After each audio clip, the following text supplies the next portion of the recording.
Buonasera a tutti, siamo alla prima serata di artigianato dal vivo. Abbiamo la fortuna di avere un maestro artigiano, Alessandro Biasotto. Ciao Alessandro. Ciao. Che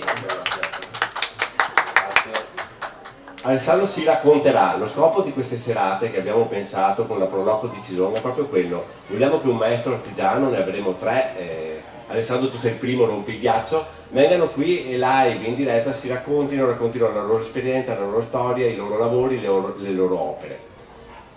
Tu sei uno scultore, questa è già una parola grossa, ma spiegami una cosa. Tu sei diventato scultore, eri bambino, la maestra alle elementari ha detto tu cosa vuoi fare da grande, tu hai alzato la mano e hai detto io faccio lo scultore. È andata così? No. È andata diversa, nel senso è una passione che mi è nata sicuramente, ma io la colloco ai miei primi 8 anni sicuramente. Da quando ho avuto la fortuna di vedere mio nonno falegname, che con dei metodi sicuramente molto severi che erano quelli di allora, mi ha portato a lavorare in falegnameria, a fare le prime cornici, le prime cose così, tanto un po' per tirarmi dentro il mondo del lavoro, che era la sua logica poi, no? E la mia passione era quella del disegno, ho sempre avuto queste sorte, secondo me, anche di visioni particolari rispetto alle figure, e quindi diciamo mi è nata un po' nel tempo, non è una cosa proprio, però diciamo è partita subito dai miei primi anni secondo me. Ho dei disegni che li posso collocare ai miei pezzi tranquillamente, i robot, ho dei disegni che ho trovato tempo fa, li ho fatti attorno ai 12 anni, già cominciavo a disegnare queste figure sicuramente diverse. Anche questi personaggi che faccio spesso con queste barbe, con queste cose qua, sono cose che le ho sempre disegnate, le ho sempre viste fin da piccolo. Poi oggi le colloco anche il fatto che mio padre aveva la barba, una figura che per me è importante, no, come persona. Tuo padre che mestiere faceva? Mio padre faceva l'aiutante tecnico in una scuola professionale, per me è stata una figura molto importante, è mancato da giovane, no? Quindi questo un po' mi è mancato come figura. Però insomma, e quindi secondo me poi anche nel tempo ho aggiunto questa cosa qua di legarmi spesso appunto a queste figure con queste barbe, perché è un ricordo sostanzialmente, e spesso lo ricordano anche nei tratti, insomma. L'artigiano trasforma la materia, dà forma alla materia. La tua materia qual è? Il legno? Sì, principalmente il legno, direi al 95%. Poi mi piace sperimentare, ultimamente mi sono appassionato molto al ferro, ho scolpito anche la pietra, però non è una cosa che mi attrae molto, sinceramente, l'ho fatto, non è una cosa che mi è piaciuta. Diverso è il ferro, nonostante sia magari una materia appunto fredda, è una cosa che ultimamente mi sta piacendo, motivo per cui ho cominciato a elaborare anche i robot, creare delle lampade, sempre pezzi unici poi sostanzialmente, a volte no, ma li concepisco sempre come scultura, quindi il legno è la materia comunque principale. Sì. Io ti conosco da diversi anni, ti ho visto crescere qui con le tue opere, con i tuoi lavori e te l'ho detto, hai fatto, se diventi sempre più bravo. Ma toglimi una curiosità, cioè io so, questa cosa la so, però è giusto dirla, la tua è una scultura rispettosa, perché tu comunque non è che abbatti alberi, foreste, cioè tu i tuoi pezzi di legno li trovi così girando, sono dei tronchi di legni morti, di piante morte.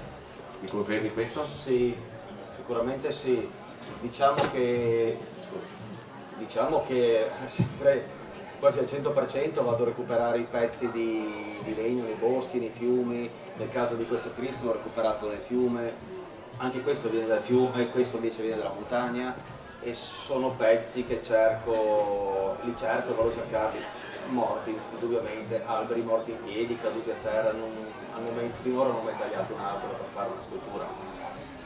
Mi è capitato piuttosto per altre cose, però diciamo la scultura, che è una cosa che vivo al di là del lavoro, proprio emotiva, la tengo proprio sempre con questo concetto. Mi faccio proprio ispirare anche dal pezzo. Mi piace questa cosa, tu la domenica dici alla moglie prendiamo su uno zaino ben capiente, giriamo, se trovi un pezzo di legno lì per terra abbandonato che ti ispira, magari con tante radici, da quello che vedo tu lo carichi, sì, o torni a prenderlo con un mezzo, spiegami un po' questa cosa. Sì, questo la domenica, lunedì, martedì, mercoledì, cioè tutti i giorni faccio questo. A volte lo faccio, nell'esempio proprio specifico, quello di Cristo, non è che ho perso 2 anni ad andare a cercare questa radice, questo albero, poi sostanzialmente al fiume, però sono 2 anni per cercare quello che volevo. Quindi per cui mi alzo magari alle 5:30 di mattina, sono abbastanza mattiniero, in modo che non vado a intaccare le mie ore di lavoro, prendo, parto, vado al fiume, in montagna, faccio queste 2 ore di ricerca e per cercare questo sono stato 2 anni.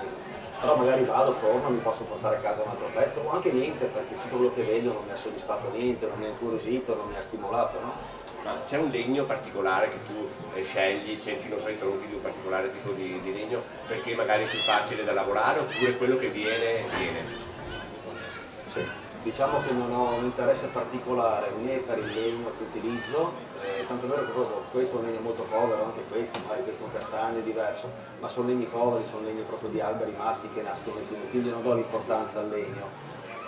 Mi deve colpire proprio la forma, che spesso mi guida lei. Nel caso proprio di questo Cristo è una cosa che sono andato proprio a cercare per farlo, se no in media mi faccio ispirare proprio dal legno. Certo che poi io magari ho le mie visioni, nel senso in questo tronco qua, magari un'altra persona ci avrebbe potuto vedere, non so, un pesce esempio, io vedo sempre queste figure, quelle che appunto disegnavo da bambino e tuttora porto avanti, cioè quello che continuo a fare insomma. Questa è una cosa molto interessante, perciò tu non è che parti e dici, non so, voglio scolpire un Cristo, voglio... No, tu dici, trovi una pianta, un tronco che ti interessa, Sì. E poi da lì viene fuori qualcosa che viene un po' strada facendo a questo punto. Allora, la mia, come dico io, è una scultura istintiva, cioè non la disegno, non la progetto, non la insomma, prendo e parto, però metto abbastanza in ordine le idee, nel senso ho un'idea su quello che faccio, cioè quando ho fatto questa sicuramente pensavo appunto a questo volto, quando faccio questa probabilmente insomma mi faccio ispirare dal legno, ma una volta che parto insomma ecco sì, porto avanti abbastanza questo progetto, lo posso sfumare perché come si vede, cioè, non tutte le prospettive possono riportarti alla realtà, quindi per cui devo modellarle facendo a volte fingere delle cose, quindi sono giochi anche di altezza, appunto per rispettare le prospettive e l'anatomia.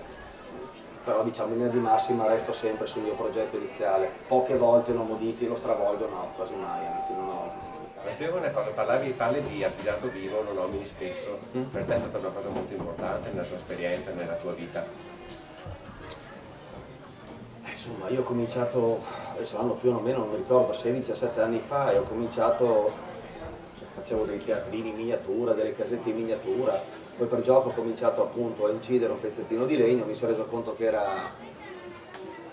era già, l'ho valutato già carino, l'ho fatto vedere ad altri scultori che conoscevo già affermati e mi hanno detto insomma che era accettabile, quindi da lì ho cominciato. Il mio percorso è stato tutto qua sostanzialmente, che è stato dato dalla possibilità di esporre in un posto come questo, che negli anni ha avuto ospiti tantissimi artigiani, professionisti, tantissimi artisti e quindi il confronto è stata una cosa importante, cioè ho avuto la fortuna anche negli anni di poter lavorare in questo contesto con altre persone, poi all'inizio era bellissimo, no? Chiaramente anche la novità e quindi il confrontarci fra di noi, cioè io potevo, ma è successo anche qua, ieri sera, aiutami, cosa vedi qua, a volte anche sul nome dell'opera ci aiutiamo, quindi questa cosa qua per me è stata una fortuna e penso anche per altri, no? Quindi sostanzialmente io sono a livello artistico, creativo anche perché insomma tutto sommato mi reputo anche con una buona vena d'ingegno, no? L'ho avuta qua la mia crescita, sostanzialmente qua, sì. Poi chiaramente riportate il laboratorio, ma proprio tutto nasce qua, per me insomma il Bambarino è stato ed è una cosa importante, cioè, lo faccio. Spesso mi sento anche di essere non pronto per partecipare perché vorrei arrivare sempre con il di più, no? Quasi non calcolando che poi c'ho anche altre cose nella vita che a volte le lascio anche da parte per poter arrivare a parecchi eventi come questo soprattutto, sempre al massimo, quindi insomma questo per me è importante partecipare qua, anzi è stato proprio tutto. Alessandro, noi ti facciamo un grosso in bocca al lupo per domani, per la tua vita in generale. Io ti ho visto che eri un ragazzo che venivi i primi anni, adesso sei un maestro e ti auguro di continuare in questa strada che ti darà tante soddisfazioni. Grazie Alessandro. Grazie per il maestro, grazie.